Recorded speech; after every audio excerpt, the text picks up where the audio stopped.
चंद्रपुर के घुघुस स्थित महामाया कोल वॉशरी का मुद्दा अब सिर्फ प्रदूषण तक सीमित नहीं रहा, बल्कि यह भाजपा के दो वरिष्ठ विधायकों की अलग अलग राजनीतिक रणनीति का भी केंद्र बन गया है। महाराष्ट्र विधानसभा के मानसून सत्र में बल्लारपुर के भाजपा विधायक सुधीर मुनगंटीवार और चंद्रपुर के भाजपा विधायक किशोर जोरगेवार ने महामाया कोल वॉशरी को लेकर अलग अलग अंदाज में अपनी बात रखी। एक और मुनगंटीवार ने महामाया कोल वॉशरी पर तीखा हमला बोलते हुए तत्काल कार्रवाई और किसानों को 68,61,864 रुपये का मुआवजा दिलाने की मांग की। वहीं दूसरी ओर किशोर जोरगेवार ने केवल महामाया तक सीमित रहने के बजाय पूरे चंद्रपुर जिले की सभी कोल वॉशरियों, कोयला खदानों, ट्रांसपोर्ट डिपो और रेलवे साइडिंग से होने वाले प्रदूषण के लिए व्यापक नीति बनाने की मांग रखी। विधानसभा में सबसे पहले भाजपा विधायक सुधीर मुनगंटीवार ने घुघुस की महामाया कोल वॉशरी को सीधे निशाने पर लिया। उन्होंने आरोप लगाया कि कंपनी किसानों की फसलों को नुकसान पहुंचा रही है, सरकार और प्रशासन की बात नहीं मान रही और आखिर उसे संरक्षण कौन दे रहा है। उन्होंने कहा कि किसानों के 68,61,864 रुपये के नुकसान की भरपाई तत्काल कराई जाए। इसके बाद भाजपा विधायक किशोर जोरगेवार ने भी इसी विषय पर अपनी बात रखी, लेकिन उनका फोकस कुछ अलग दिखाई दिया।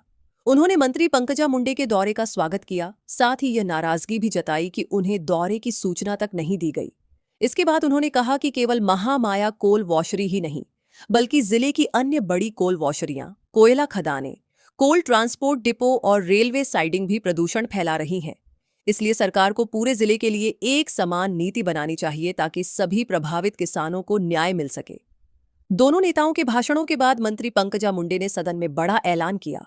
उन्होंने बताया कि महामाया कोल वॉशरी को सुनवाई के लिए बुलाया गया था, लेकिन कंपनी उपस्थित नहीं हुई। उन्होंने स्वयं निरीक्षण कर प्रदूषण देखा है और अब अधिकारियों को उसी दिन क्लोजर नोटिस जारी करने के निर्देश देने की घोषणा की।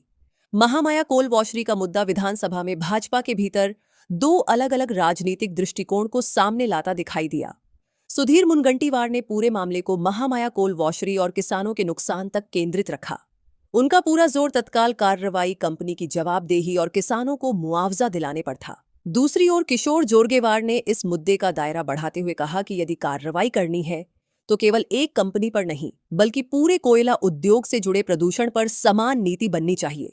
उनके अनुसार समस्या केवल महामाया नहीं बल्कि पूरे औद्योगिक तंत्र की है। राजनीतिक जानकारों की नजर में दोनों नेताओं की प्राथमिकताएं अलग दिखाई दी। मुनगंटीवार ने एक विशिष्ट कंपनी के खिलाफ कड़ा रुख अपनाया, जबकि जोरगेवार ने व्यापक औद्योगिक प्रदूषण और जिले की सभी इकाइयों को नीति के दायरे में लाने की मांग रखी। इसी दौरान जोरगेवार द्वारा मंत्री के दौरे की सूचना नहीं मिलने पर सार्वजनिक रूप से नाराजगी जताने को भी विधानसभा के भीतर भाजपा के स्थानीय राजनीतिक समीकरणों से जोड़कर देखा जा रहा है। हालांकि दोनों नेताओं ने किसानों के हित और प्रदूषण के मुद्दे पर कार्रवाई की आवश्यकता पर सहमति व्यक्त की। मंत्री पंकजा मुंडे द्वारा महामाया कोल वॉशरी के खिलाफ क्लोजर नोटिस जारी करने की घोषणा के बाद अब सबसे बड़ा सवाल यह है कि क्या कार्रवाई केवल एक कंपनी तक सीमित रहेगी या फिर चंद्रपुर जिले की सभी प्रदूषण फैलाने वाली कोल वॉशरियों और संबंधित औद्योगिक इकाइयों पर समान रूप से लागू होगी।